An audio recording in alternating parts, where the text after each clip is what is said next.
ಗರ್ದಿಗಮತ್ ವೀಕ್ಷಕರಿಗೆ ನಮಸ್ಕಾರ ಗಡ್ರಿ. ಗರ್ದಿಗಮತ್ ಪೇಜ್ಗ ಫಾಲೋವರ್ ಆಗ್ರಿ, ಯೂಟ್ಯೂಬ್ಗೆ ಸಬ್ಸ್ಕ್ರೈಬ್ ಆಗ್ರಿ, ಕಮೆಂಟ್ ಮಾಡಿರಿ, ಶೇರ್ ಮಾಡಿರಿ, ಲೈಕ್ ಮಾಡಿರಿ. ಇವತ್ತು ಕರ್ನಾಟಕ ರಾಜ್ಯದ ರಾಜಕಾರಣಿಗಳ ಬಗ್ಗೆ ಅವರ ಸಿಡಿ ಮಾಡ್ತಾರೋ ಮಾಡಿಸ್ತಾರೋ ಅಥವಾ ಅವ್ರ ಕಚ್ಚರ್ಕದಾರೋ ಅನ್ನೋದು ಆ ಕೋರ್ಟ್ಗೆ ಹೋಗಿ ನಮ್ಮ ಸಿಡಿಗಳು ರಿಲೀಸ್ ಮಾಡಬಾರ್ದಂತ ಅನೇಕ ರಾಜಕಾರಣಿಗಳ ಕೋರ್ಟ್ ಬಾಗಿಲ ಬಡಬಡ್ದು ಸ್ಟೇ ತಗೊಂತಾರೆ. ಯಾಕಂದ್ರೆ ಕರ್ನಾಟಕದ ರಾಜಕಾರಣಿಗಳು ಇಡೀ ದೇಶದಾಗ ಚರ್ಚಾ ಶುರುವಾಗೈತಿ. ಕಚ್ಚರಿಕೆನ ರಾಜಕಾರಣಿಗಳ ಹಿಂಗೆ ಹೆಣ್ಮಕ್ಳ ಮಾತಿಗೆ ಮರಳಾಗ್ತಾರೋ, ಹೆಂಗೆ ಸಿಡಿ ಮಾಡಿಸ್ಕೋತಾರಂತ ಅನೇಕ ಜನ ಪ್ರಜ್ಞಾವಂತರು, ವಿಚಾರವಾದಿಗಳು ವಿಚಾರ ಮಾಡೋಕ್ಕೆ ಶುರು ಮಾಡಿದ್ದಾರೆ. ಯಾಕಂದರೆ ಇತ್ತೀಚಿನ ಒಂದು 4-5 ವರ್ಷದಾಗಂತೂ ಈ ಒಂದು ಕಾಂಗ್ರೆಸ್ನಿಂದ ಬಿ ಜೆ ಪಿಗೆ ಹೋದ, JDSನಿಂದ ಬಿ ಜೆ ಪಿಗೆ ಹೋದಂಥ ಪಕ್ಷಾಂತರ ಮಾಡಿದವ್ರ ಮುಂಬೈನ್ಯಾಗ ಸಿಡಿ ಆಗಿದಾವಂತ ಸುದ್ದಿ ಬಂತ. ಮಾಡಿದಾರೋ ಬಿಟ್ಟಿದಾರೋ ಅದು ಎರಡನೇದ್ದು. ಆದ್ರೆ ಅವ್ರ ನಮ್ಮ ಸಿಡಿಗಳು ರಿಲೀಸ್ ಮಾಡಬಾರ್ದಂತ ಹೈಕೋರ್ಟ್ಗೆ ಹೋದ್ರೆ ಒಬ್ರಂತೂ ಮಂತ್ರಿ ಪಾಪ ರಾಜೀನಾಮೆ ಕೊಡುವಂಥ ಪ್ರಸಂಗ ಬಂತ.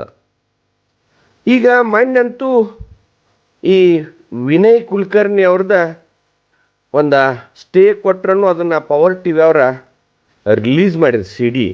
ಈಗ ಈ ಒಂದು ಯತ್ನಾಳ, ಬಸನಗೌಡ ಪಾಟೀಲ್ ಯತ್ನಾಳ ಅವ್ರದ್ದು ಸಿಡಿ ಬಿಡುಗಡೆ ಮಾಡ್ತೇನೆ ಹೇಳಿ ಒಬ್ಬರು ವಕೀಲರ ನಿನ್ನೆ ಒಂದು ಪತ್ರಿಕಾಗೋಷ್ಠಿ ಒಳಗೆ ಹೇಳಿದ್ದಾರೆ.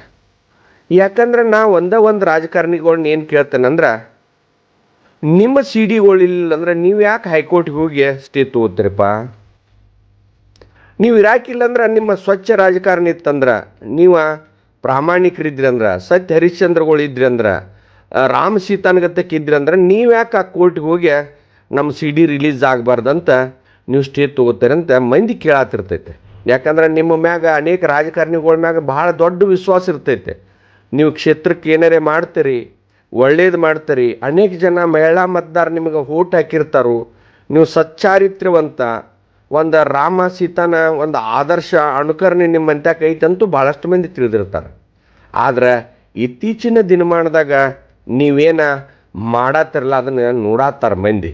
ಮತ್ತು ಅನೇಕ ಜನ ವಾಸಲ ಯಾರ್ಯಾರನ್ನ ಹೆಂಗೆ ಕೆಡವ್ರು ಅನ್ನೋದು ನೋಡಿದಿರಿ ನೀವು.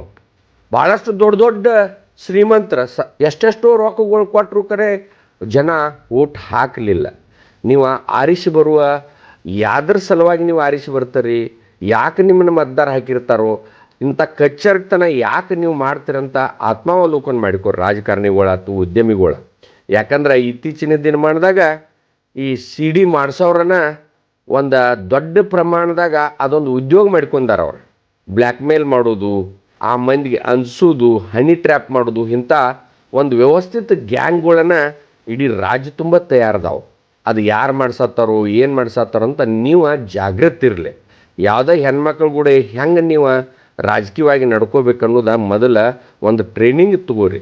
ಅದಕ್ಕೆ ಇತ್ತೀಚಿನ ದಿನಮಾನದಾಗ ನೀವು ಯಾರ್ಯಾರು ಕೋರ್ಟ್ಗೆ ಹೋಗಿದಾರಲ್ಲ ಆತ್ಮಾವಲೋಕನ ಮಾಡಿಕೋರಿ. ಸಮಾಧಾನಲೆ ಮುಂದಿನ ದಿನಮಾನದಾಗ ರಾಜ್ಯಕ್ಕೆ, ನಿಮ್ಮ ಕ್ಷೇತ್ರಕ್ಕೆ ಒಳ್ಳೆ ಆಗುವಂಥ ಕೆಲಸಗಳು ಮಾಡಿರಿ. ಈ ಕಚ್ಚರ್ತನ ಮಾಡಬೇಡಂತ ಗರ್ದಿಗಮ್ಮತ್ತು ಆಗ್ರಹ ಮಾಡ್ತೈತೆ. ನಮಸ್ಕಾರ.